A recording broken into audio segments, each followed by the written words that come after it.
Let's bring in Joe Kalish. He's joining us, Chief Global Macro Strategist at Ned Davis Research. Joe, good morning to you. The two-year to new highs ahead of the FOMC today, in line with your expectations that Powell is going to reiterate rate cuts have been pushed out. That's right, Ben. Good morning. I'm really looking for three things from today's Fed meeting. Number one is I do think they're going to make an announcement on slowing the pace of their balance sheet reduction, the so-called quantitative tightening or QT. And they're going to reduce that rate of runoff on treasuries likely from about 60 billion a month to 30 billion. They're going to take that down in half, by half. Secondly, the mortgage-backed securities cap at 35 billion is going to remain unchanged. That's effectively being run at about half of that because there's so few prepayments today. So we're really looking more like 15 or 20 billion a month of runoff there continuing. Then the second thing I'm looking for is does the Fed consider policy restrictive at this point? I think this is when you look at real yields, you look at the real yields that you can see in the TIPS market, and you can see that we're at levels right now that are comparable to where we were last October. And you have to go all the way back to 2009 to find similar levels. So if you're a policymaker and you're looking at your definition of restrictiveness being real interest rates and your real policy rate, you're pretty restrictive in here. And then the third thing I'm looking for is the bar to another rate hike. And I think that bar is pretty high. I think we would need to see an unanchoring of inflation expectations for the Fed to need to raise rates again. I think they'd be willing, as Powell has indicated, to remain at a level that's high, at the current level for maybe higher than they had anticipated, but not have another hike unless inflation got out of hand. Yeah, well, we were just talking about how strong labor conditions have been here in the U.S. We just had the ADP number suggest as such continues. And I saw in your notes, kind of along that point, you said the Fed more likely to cut rates in response to employment weakness than raise rates due to sticky inflation. That's right. And I think this goes back to the Fed's longer-term policy goal, which they reiterated back in January, or they reaffirmed that. And they talk about deviations from inflation, but shortfalls on employment.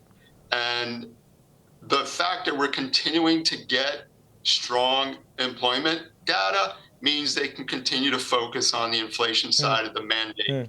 I think, as you were alluding to earlier, if there is some pronounced employment weakness in the next few months, then the Fed is more likely to factor that in a little bit higher than they have been. But so far with the data that we've been seeing on employment, there's really no reason to focus on that side.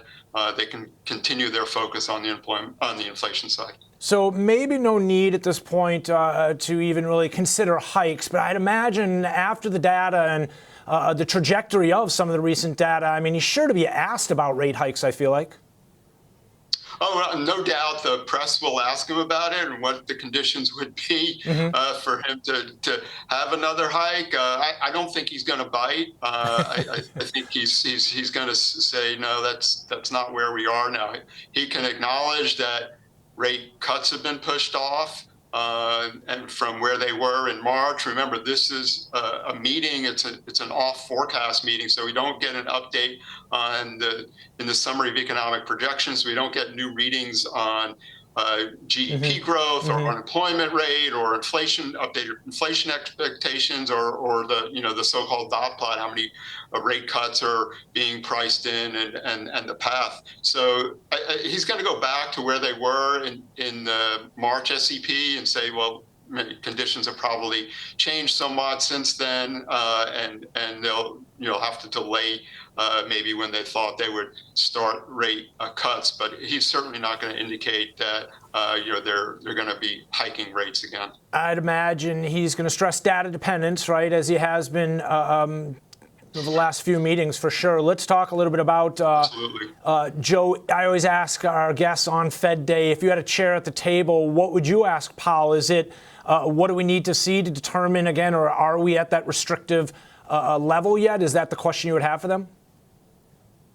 Yeah, I think that's a good one. I think the question is, how long can we remain here, or what's the evidence that we have that that the policy setting is restrictive?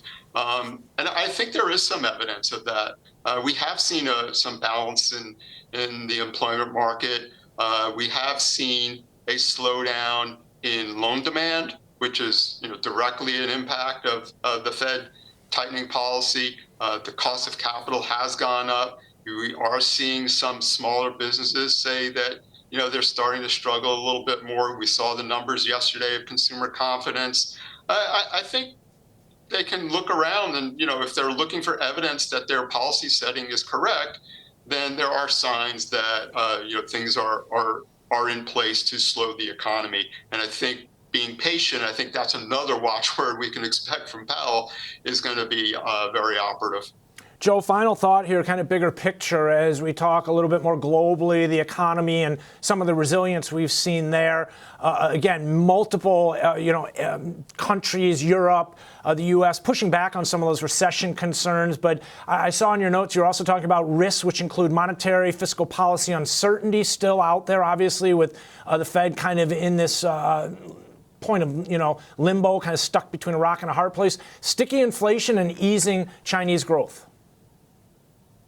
Yeah, so sticky inflation is going to be something that we're going to be living with, I think, for a while. And really, we're just trying to calibrate what the level of restrictiveness needs to be. Nobody's even talking right now about going back to a normal policy.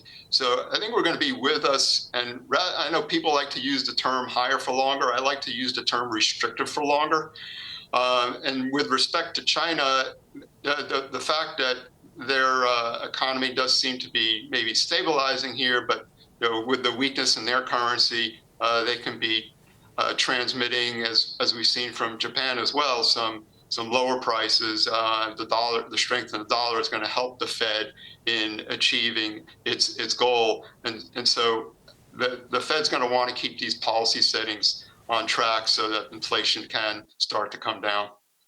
Joe, appreciate your perspective, your time this Fed Wednesday. Joe Kalish joining us this morning from Ned Davis Research.